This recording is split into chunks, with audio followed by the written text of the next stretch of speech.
Doctor Mohammad Yunus, আপনাকে আমাদের অনুষ্ঠানে স্বাগত জানাই।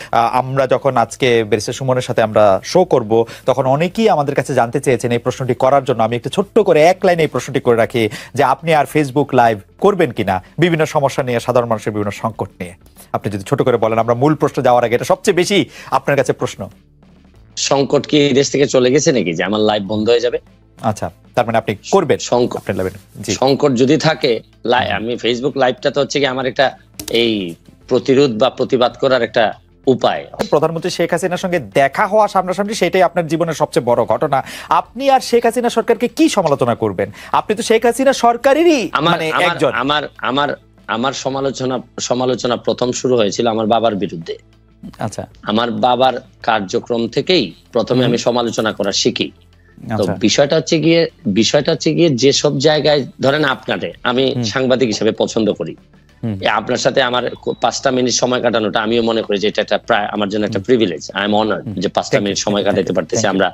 কিন্তু একই সময় কিন্তু আপনার বিভিন্ন বিষয়ে কিন্তু আমি একমত হব না, আবার আপনার বিভিন্ন বিষয়ে কিন্তু আপনার একমত তো হবই না। মানে বিনয়ের সাথে আমি আপনার সাথে চরমভাবে বিরোধিতা করব। আমি কিন্তু বিষয়টা কিন্তু এরকম যে আমি হয়তো আপনার পক্ষে না, আপনার সাথে একমত না, কিন্তু আপনি যাতে আপনার পক্ষ কথা বলতে পারেন এটার স্বাধীনতা আমি স্বাধীনতায় বিশ্বাস করি। সুতরাং এখানে বুঝতে হবে যে জননেত্রী শেখ হাসিনা সরকার প্রধানের সাথে সাথে উনি বঙ্গবন্ধু কন্যা। বঙ্গবন্ধু কন্যা জাতির জনকের কন্যা।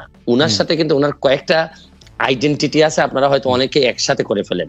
আমার কাছে কিন্তু দেখেন, আমি কিন্তু এই এমপি হওয়ার আগেই বাংলাদেশ আওয়ামী লীগের প্রচার সম্পাদক যিনি বর্তমানে, তার বিরুদ্ধে মামলা হয়ে বাদী হয়ে কিন্তু আমি মামলা করেছি। সুতরাং আমি আওয়ামী লীগ করি, আওয়ামী লীগকে বঙ্গবন্ধুর আদর্শকে ধারণ করি, বহন করি, কিন্তু যেসব জায়গায় আমার সমালোচনা করার, যেসব জায়গায় আমার প্রতিবাদ করার, এই জায়গায় তো আমি বন্ধ হয় নাই বা আমি কখনো আটকে থাকি নাই, বা চেষ্টা করছি, আমি যতটুকু পারছি আমি চেষ্টা করছি। এইখানে বঙ্গবন্ধু কন্যার সাথে দেখা করতে পারাটা আমার জন্য একটা সম্মানের। এইখানে আপনারা মিলাই ফেলবেন না, কিন্তু উনি সরকার প্রধান যখন হবেন তখন সরকারের দায় যতটুকু থাকবে, যতটুকু উনার নেয়ার বিষয় আছে, এখানে আমি হয়তো উনাকে বলবো যে মাননীয় নেত্রী, এখানে আমার মনে হয় কাজ করার সুযোগ আছে। আমার হয়তো বলার এখানে একটা জিনিস হয়েছে কি, এবার সংসদে আপনি কখনো কোনো খারাপ ভাষা হয়তো শুনবেন না, বকাবকি শুনবেন না, গালাগালি শুনবেন না। এইবারে সংসদ হবে ভদ্রলোকের সংসদ। এখানে আপনি দেখবেন কিন্তু বিরোধিতা কি হবে, মানে আপনি মনে করছেন চরম বিরোধিতা হবে।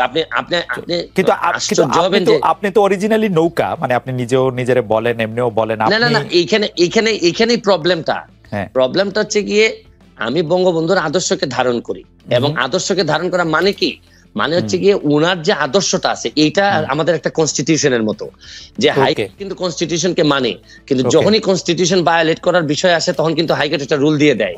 তো বিষয়টা হচ্ছে গিয়ে যে আমার এই জায়গাটা ঠিক রেখে আমার দেশটাকে বাঁচানোর জন্য, দেশটাকে ভালো করার জন্য আমার যে সব জায়গায় নক করতে হবে, এইসব জায়গায় আমি স্বতন্ত্র হিসেবে আমার তো আরো স্কোপ আরো বেড়ে গেল। রাইট। বঙ্গবন্ধুর আদর্শের কোষ্ঠী পাথরে এই বিরোধী দলের নেতা নেত্রীদের জেলে রেখে ইলেকশন করাটা কেমন আসলে?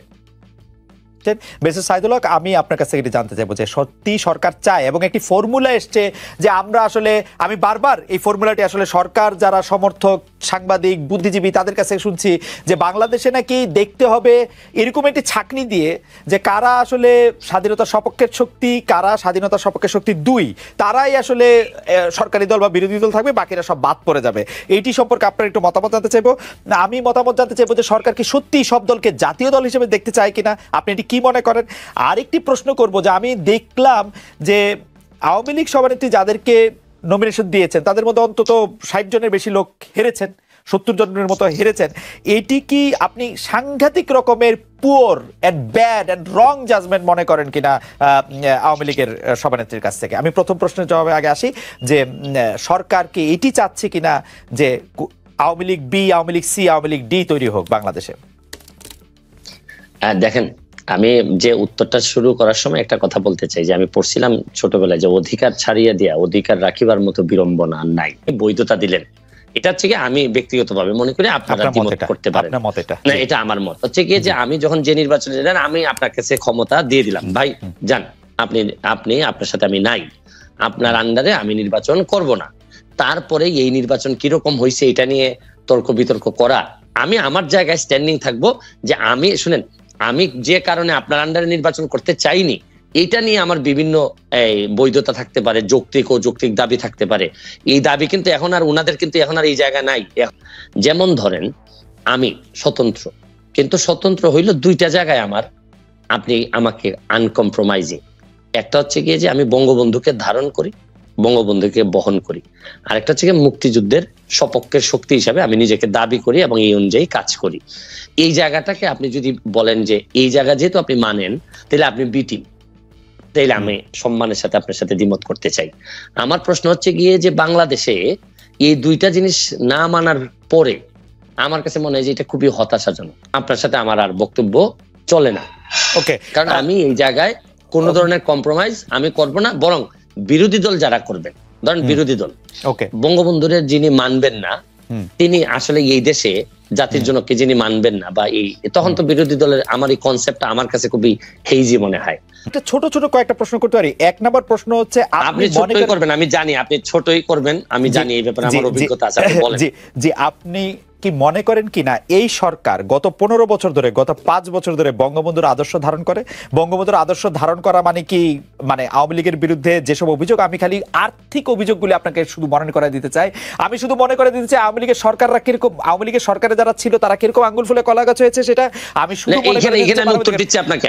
আমি এই জায়গাতেই থাকতে চাই। আপনি মুক্তিযুদ্ধের চেতনা বলতে আপনি মনে করেন যে এই জায়গায় থাকতে চাই, ভোট হবে হচ্ছে আমরা, এই জায়গায় থাকতে চাই। জি, আমি এই জায়গায় থাকতে চাই, এই জায়গায় থাকতে চাই। বলেন।